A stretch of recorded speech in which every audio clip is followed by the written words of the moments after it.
à excuser Jacques Trémollet de Villers, retenu à Orléans, qui aurait dû être présent ce jour pour prononcer ce discours. Cette année encore, nous venons auprès de Jeanne d'Arc rechercher son enseignement politique. Après le beau succès du colloque « Je suis royaliste, pourquoi pas vous » hier, plus d'un siècle après Maurice Pujolt, il est opportun de lancer un appel.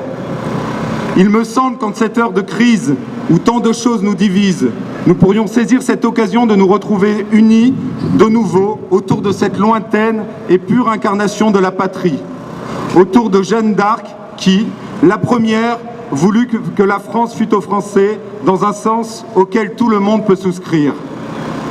La situation du début du XVe siècle n'était guère reluisante. 3 souverains pontifes, 2 prétendants au trône de France, le chef du parti d'Orléans toujours prisonnier des Anglais, le sud-ouest et les régions du nord, possession anglaise. Le parti français lutte contre le parti bourguignon, le parti de l'Angleterre, le parti de l'étranger. Il n'est rien de pire qu'une telle période de guerre civile et de misère. C'est dans cette époque désolée que Jeanne d'Arc, à 16 ans, demande une première fois à rencontrer le dauphin Charles. Son souhait se réalisera une année plus tard. Jeanne va pouvoir accomplir sa mission. Elle a compris que le roi n'a pas souhaité bouter les Anglais hors de France, mais que, par sa simple fonction, il doit le faire. Elle établit la confiance en reconnaissant Charles VII dissimulé au sein d'une foule de courtisans. « Tu es vrai héritier de France et fils de roi ». Par cette simple phrase, Jeanne conduit le dauphin Charles, ce fils légitime d'un roi fou, réputé mou, indolent sans volonté, à gravir à son tour les marches de l'autel des Sacres pour recevoir l'huile de la Sainte Ampoule et renouer avec le principe mérovingien de la loi salique. Bainville nous dit dans son Histoire de France que pour sauver la France créée par ses rois, confondus avec eux, il fallait relever la royauté. Pour relever la royauté, il fallait rendre confiance et prestige à l'héritier qui finissait par perdre espoir. Jeanne galvanise les troupes et les Français sont vainqueurs à Jargeau, Meung, Beaugency, Patay, Auxerre, Troyes et Châlons.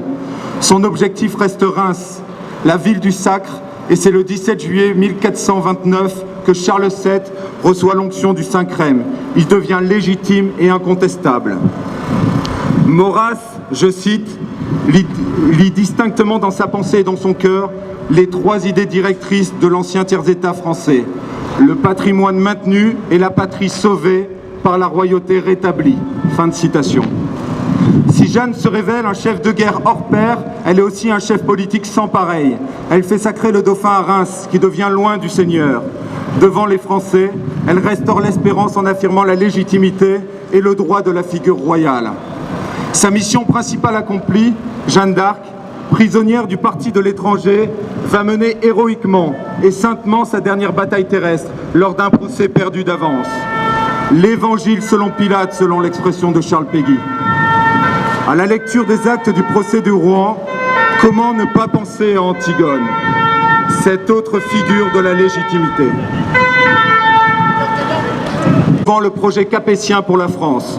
Cela passe évidemment par une formation intellectuelle et militante exigeante. Il faut développer des carrefours, des colloques, des universités, des lieux de débat où la supériorité de notre projet pour la France soit indiscutable. Le chantier est celui d'une refondation. Il faut interroger l'anthropologie actuelle pour restaurer l'homme au cœur de la cité. Notre projet ne peut être que global.